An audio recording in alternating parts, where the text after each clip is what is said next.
Bismillahirrahmanirrahim. Assalamu alaikum 8th class. We are doing chapter 2 and name of the chapter is computer hardware. I'm your teacher, Ma'am Khadija.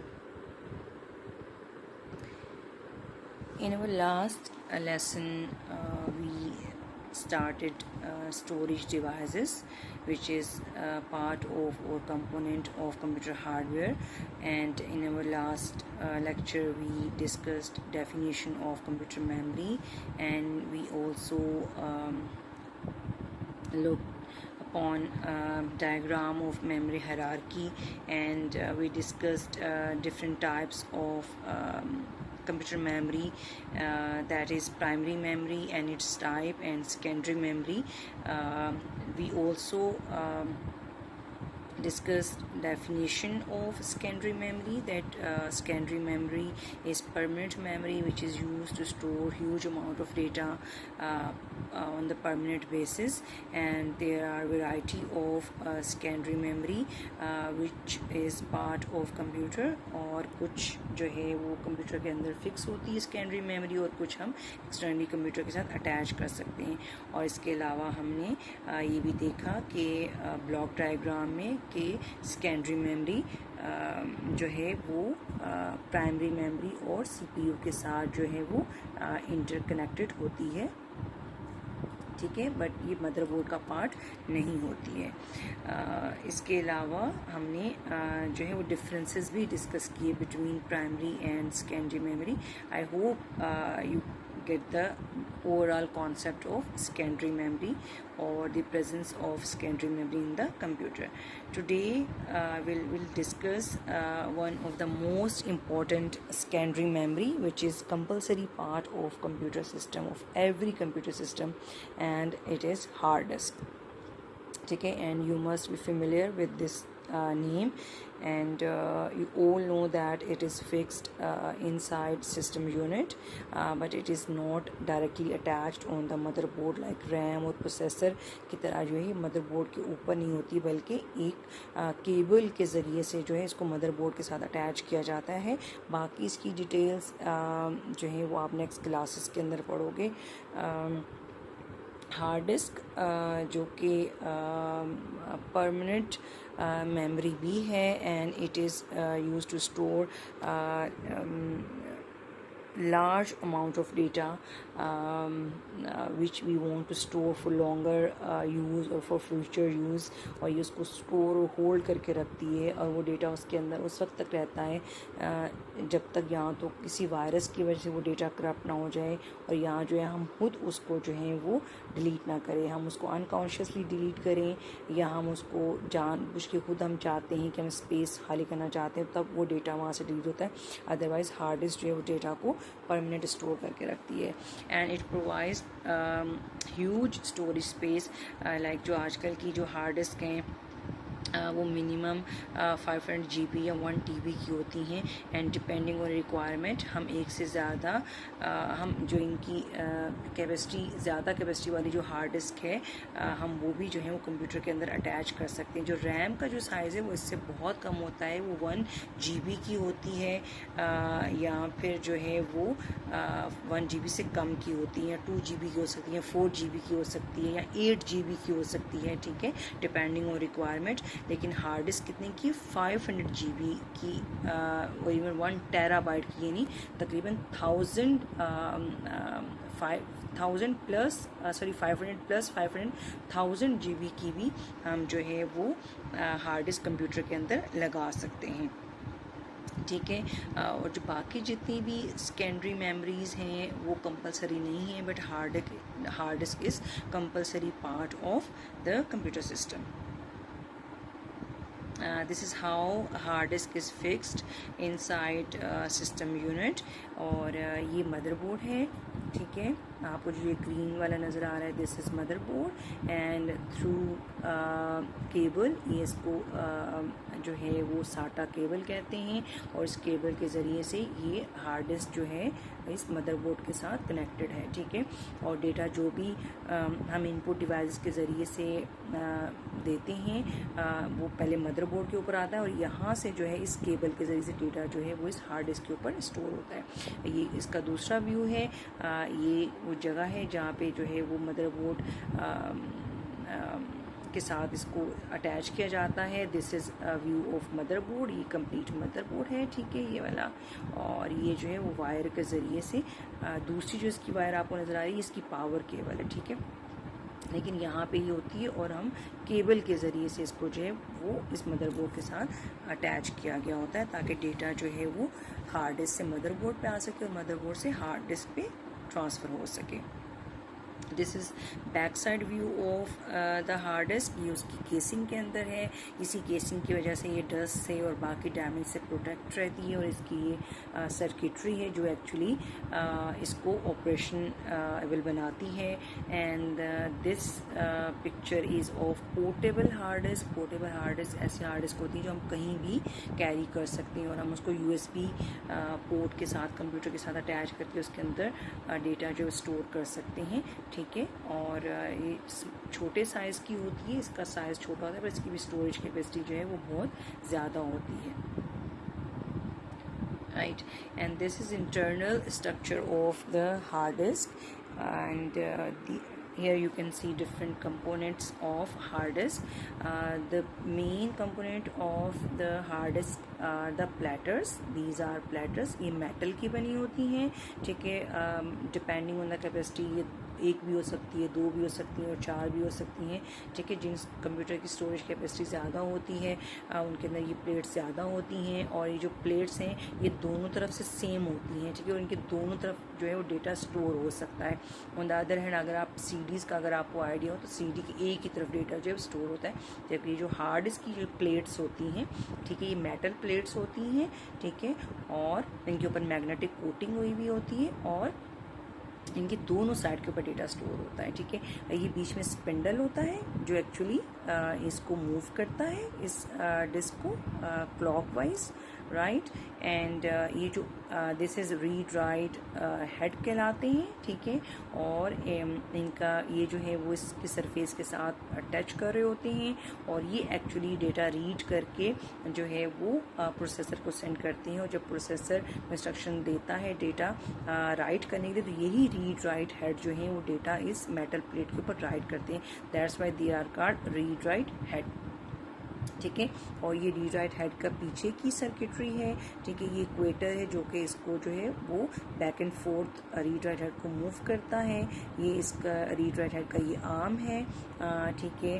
और ये access control करने के लिए, और ये क्या है, प्लेटर्स है और इसके सेंटर में क्या है, ये स्पिंडल है, ठीक है। और ये नीचे इसकी बॉडी है हार्ड डिस्क की, ठीक है। और इसके ऊपर देन इसकी केसिंग लगा के इसको कवर कर दिया जाता है, right.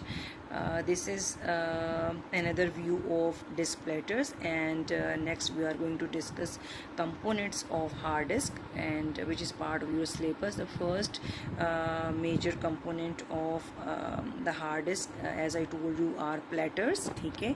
और यहाँ पे आपको नज़र आ रहा होगा कि इनके दरमियान यहाँ पे डिस्टेंस है और जो रीड राइट हेड है एक ये ऊपर भी होता है और इसी तरह का रीड राइट हेड जो है इसके इनर साइड पे भी होता है। इस तरह से जो है वो रीड राइट हेड नीचे वाले जो प्लेटर है उसको भी टच कर रहा होता है, तो दोनों जो साइड्स हैं प्लेटर की इनके ऊपर डेटा जो है वो रीड और राइट हो सकता है at a time. So disk platters are one of the component hard disk and they are metallic made of metallic material and they are coated with magnetic material, और यही magnetic material जो है वो allow करता है computer को digital form में data इसके ऊपर स्टोर करना। And as I already told you that data is permanently stored on these plates जिनको हम डिस्क भी कहते हैं, ठीक है। और ये जो सेंटर में इनके स्पिंडल है ये एक्चुअली इन डिस्क को, ये जो स्पिंडल है इन डिस्क को जो है वो रोटेट करता है और ये जो रीड राइट हेड्स हैं ये जो है वो बैक एंड फोर्थ मूव करते हैं और ये टच करते हैं जिस जगह पे डेटा को जो है वो स्टोर करना होता है या जहाँ से डेटा एक्सेस करना होता है और जहाँ से से डेटा एक्सेस करके ये CPU को सेंड करते हैं, ठीक है। और ये जो इसके जो प्लेटर्स हैं they move at very high speed, that is 5400 to 7200 rotations पर मिनट, यानी 1 मिनट में ये 7200 टाइम्स जो है ये प्लेट्स जो हैं मूव हो सकती हैं, उनको मूव कर रहा होता है ये जो सेंटर में इनका स्पिंडल है, right. And this is second part of the hard disk, that is read write heads. जो मैंने आपको बताया कि जो डेटा रीड करते हैं या डेटा राइट करते हैं वो रीड राइट हेड्स होते हैं, और depending on the number of plates inside the hard disk जो है वो number of read write heads होते हैं। अगर लेट्स सी 2 प्लेट्स हैं तो उनके रीड राइट हेड्स कितने होंगे, 4 होंगे, यानी ऊपर वाली सरफेस के लिए और एक नीचे वाली सरफेस के लिए। इस तरह अगर 3 प्लेट्स हैं तो रीड राइट हेड कितने होंगे, 6 होंगे, ठीक है। हर सरफेस के लिए अपना रीड राइट हेड होगा, और ये रीड राइट हेड जो है they are responsible for storing data, ठीक है। ये एक्चुअली आप इनको अज्यूम कर लेंगे जैसे कोई लेज़र बीम की तरह जो है वो किस सरफेस को टच करे उसके ऊपर डेटा जो वो राइट कर दे, ठीक है। पर ये मैग्नेटिक मेथड से जो है डेटा रीड या राइट करते हैं, जो आप अपनी नेक्स्ट क्लासेस के अंदर पढ़ोगे कि कैसे मैग्नेटिकली डेटा जो है वो रीड या राइट हो रहा होता है इन प्लेट्स के ऊपर यूजिंग दीज रीड और राइट हेड्स। पर यहाँ पे सिर्फ आपने ये समझना है कि these read write heads are responsible to touch the surface, so data can be written on this surface, और either data can be accessed which is already written on the surface and उसको transfer करना CPU की तरफ, ताकि जो है वो CPU उसको प्रोसेस कर सकें। Second important secondary memory are flash drives, जिनको हम यूजली USBs कहते हैं। They are small and light in weight and they are portable. Portable कौन सी चीज़ होती है, हम इजीली कैरी कर सकते हैं, ठीक है। और USBs are very common and popular storage devices and they are secondary memories कि ये परमानेंटली डेटा स्टोर करती हैं और ये रीराइटेबल होती है, हम बार बार डेटा डिलीट करके उनके ऊपर जो है वो स्टोर कर सकते हैं, ठीक है। And we already know that they come in different styles and with different size, ठीक है। आपको जो है वो डिफरेंट साइज़ की जो है वो ये USBs मिल जाती हैं कि डिफरेंट कंपनीज उनको डिफरेंट स्टाइल्स में बना रही होती हैं। और इसके अलावा जो है ये बहुत फास्टली इनके ऊपर डेटा स्टोर होता है और CPU बहुत फास्टली इनसे डेटा एक्सेस भी कर सकता है। इनके CDs और जो है वो हार्ड डिस्क की तरह डेटा जो है एक्सेस करने के लिए उनको रोटेट नहीं करना पड़ता, यानी कोई मैकेनिकल मूवमेंट इसमें इन्वॉल्व नहीं होती है, जो चिप्स की फॉर्म में होती है। तो डेटा जो है बहुत फास्ट इनसे एक्सेस होता है और बहुत फास्ट इनके ऊपर डेटा राइट भी हो सकता है। Here's another diagram or picture of flash drives, और हमें we all know that we attach them to the system using the ports which are called USB ports, universal serial bus ports, ठीक है। और एक से ज़्यादा USB ports जो हैं वो हर लैपटॉप और कंप्यूटर में होती हैं और हम जो है वो इस USB पोर्ट के ज़रिए से इन फ्लैश ड्राइव्स को अटैच कर सकते हैं, ठीक है। And they are very easy to connect and they are easy to store data and they are easy to carry to transfer data from one place to another place, as they are small and light in weight and portable. This is internal structure of flash drive और USBs, ठीक है। इसमें आपको different component नज़र आ रहे होंगे। The first and the most important component is memory chip, on which actually data is stored, and it is a small chip which is part of this flash drive जिसके ऊपर data store होता है। and this is data storage controller, जिसको micro processor कहना चाहिए, पर छोटी devices में हम इनको कंट्रोलर्स कह रहे होते हैं। और इसका काम जो है वो सारा फंक्शन परफॉर्म करना होता है, डेटा को स्टोर करना, या जब हम डिलीट कर रहे हैं या हम डेटा यहाँ से एक्सेस कर रहे हैं, तो this controller is actually responsible for all the operation of the USB। Then this is connector, and we all know कि हम इस पार्ट के ज़रिए से USB को जो है वो सिस्टम के साथ जो है कनेक्ट करते हैं। वो आपका सिस्टम लैपटॉप भी हो सकता है और वो सिस्टम आपका कंप्यूटर भी हो सकता है, ठीक है। Then another important part of USB और flash drive is crystal oscillator, और इसका काम क्या होता है कि जो है डेटा को सेंड करना USB से, यानी वो डेटा जो इसकी रैम के ऊपर या इसकी चिप के ऊपर स्टोर हुआ हुआ है उस डेटा को आउटपुट करना टूवर्ड्स द कंप्यूटर सिस्टम, ठीक है। This is oscillator, crystal oscillator. So यहाँ पे आपको सिर्फ 4 कंपोनेंट्स दिखाए गए हैं, अदरवाइज़ आप इसके एक डिटेल डायग्राम जो है वो पिक्चर जो इंटरनेट के ऊपर दे सकते हैं, जिसमें आपको इसके और भी कुछ कंपोनेंट्स जो है मिल जाएंगे, बट आपकी सिलेबस के अंदर सिर्फ इसके 4 ही कंपोनेंट्स हैं। The first one is the chip, जिसके ऊपर एक्चुअली डेटा स्टोर होता है। Secondly is the controller which actually make the possible all the operations which can be performed on this flash drive, and this is connector which is used to connect this USB with the system or with the computer or with the laptop. And fourth one is the crystal oscillator, which actually make possible output data towards system. So that's all from today's topic. After listening this lecture, your first task is that you will have to read the content and you will mark important points, and then you will do question number 6 from activity corner, and question is why hard disk is important in a PC, and write down its 2 major components. For this you can take help from my presentation. मैं आपको इसकी PDF version भी send कर दूँगी, और either you can write down answer from the book. Then you will have to do some additional concepts. First one is you will have to write down difference between primary and secondary memory. इसके लिए आप मेरी presentation से help ले सकते हो। यहाँ मैं अपनी प्रेजेंटेशन में मैंने जो है वो प्राइमरी और सेकेंडरी मेमोरी के डिफरेंसेस लिस्ट डाउन किए हुए हैं। आप इंटरनेट से सर्च करके भी इनके डिफरेंसेस राइट डाउन कर सकते हो।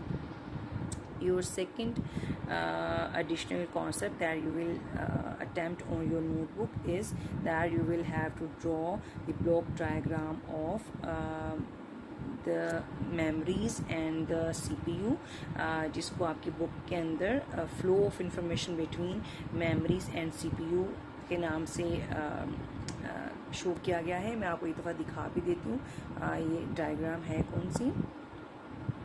हमने अपनी लेक्चर में इसको डिस्कस भी किया है, right. Let me show you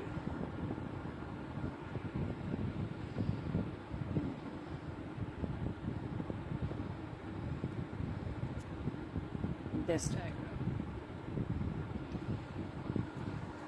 ठीक है। ये डायग्राम आपकी बुक के अंदर भी बनी हुई है, पर आपकी बुक में जो इनपुट यूनिट से एरो आ रहा है वो CPU की तरफ आ रहा है, जबकि ये प्राइमरी मेमोरी की तरफ आना चाहिए, और यहीं से आउटपुट यूनिट। तो आप कोशिश करें कि आप ये वाली डायग्राम जो मेरे प्रेजेंटेशन में बनाई हुई है, ये वाली डायग्राम जो है वो अपनी बुक में बनाए। This is flow of information from primary memory towards CPU and from primary memory towards secondary memory.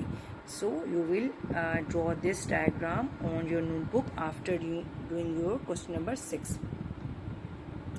The next additional concept that you are going to do is you will have to write down at least 15 fill in the blanks from the full chapter. पूरे chapter में से आपने क्या करना है, अभी तक जो इम्पोर्टेंट पॉइंट्स अंडरलाइन किए थे उनमें से आपने जो है at least 15 fill in the blanks जो हैं वो अपनी नोटबुक के ऊपर लिखनी है, and these fill in the blanks will help you to learn your MCQs जो कि आपके सिलेबस का पार्ट है. So for this week first you will read contents, all the contents you have studied and then you will do question number 6 from activity corner, and then you will have to do 3 additional concepts. That is, you have to differentiate between primary and secondary memory, and you will have to draw block diagram or flow of information between memories. You can do it from page number 19 of book, or you can take help from the lecture.